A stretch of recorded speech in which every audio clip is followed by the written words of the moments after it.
control what other people say about me or when they leverage off my name. Judith Collins is another victim of a large-scale criminal conspiracy, and the media are complicit in that. They are willing tools of a criminal hacker, and they should hang their heads in shame. The email today did not come from the hacker who took Slater's emails for the book Dirty Politics. The Prime Minister's office says the source wasn't anonymous but confidential. That means they know who it is. The email address shows the name Carrick, most likely Carrick Graham, and someone called Mark. Graham is a well-known right-wing figure, but who is Mark? Raising the question, is this an inside job by the right to help Key rid himself of Collins? She shouldn't expect to be a minister in that returning cabinet. I think she needs to take a little time to reflect as well. Well, I don't care what the PM says. He's a temporary Prime Minister. They're all temporary. Do you plan to give back double?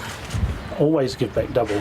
Thank you for coming. I have nothing further to add. So no more last chances, no more Crusher. Collins is gone.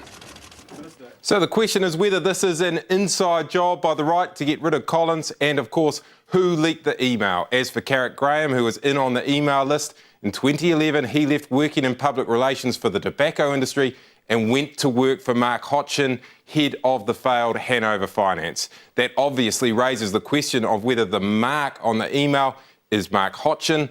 We couldn't reach Hotchin for comment, and Cameron Slater refused to confirm or deny if he or Carrick Graham were involved. Just a few minutes ago, Graham sent a text to us saying he wouldn't discuss who his clients were or the work that he did for them. Now remember, the Serious Fraud Office was investigating Hotchin at the time of the whale oil email, raising the question, did Hotchin have something to gain by getting rid of Adam Fairley, the Serious Fraud Office's director? We don't know the answer to that yet, but the email does link Collins to it.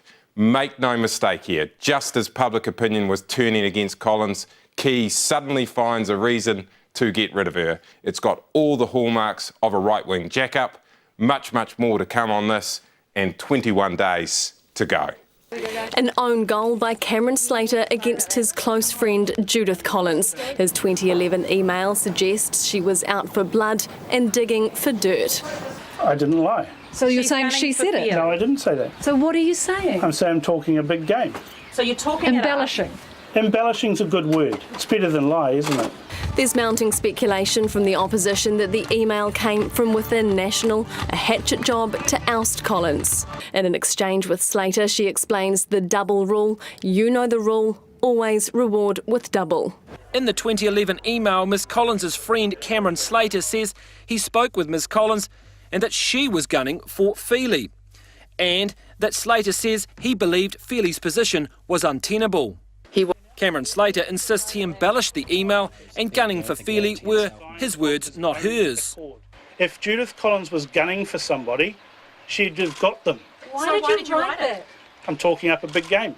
Why though? So you're saying you wrote it, you were lying when you wrote that? So I can say whatever I want in a So you were talking it up, it wasn't the truth? That's a lie. No, it's not a lie. Her blogger friend, however, is vowing to fight on. You guys are going to reap what you've sowed. That's enough. Thanks. Is that a threat, is it, Cameron? No, it won't be me releasing them. I'm not in control of releasing them. I keep my confidences. Thank you.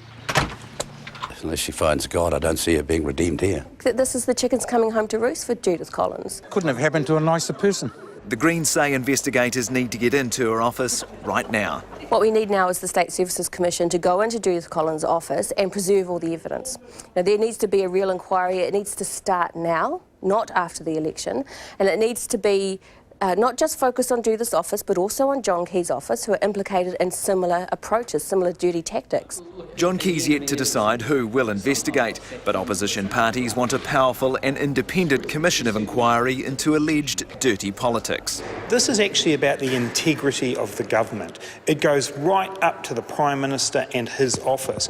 And we can't stand by and ignore a situation where politics gets dragged down into the mud by the National Party.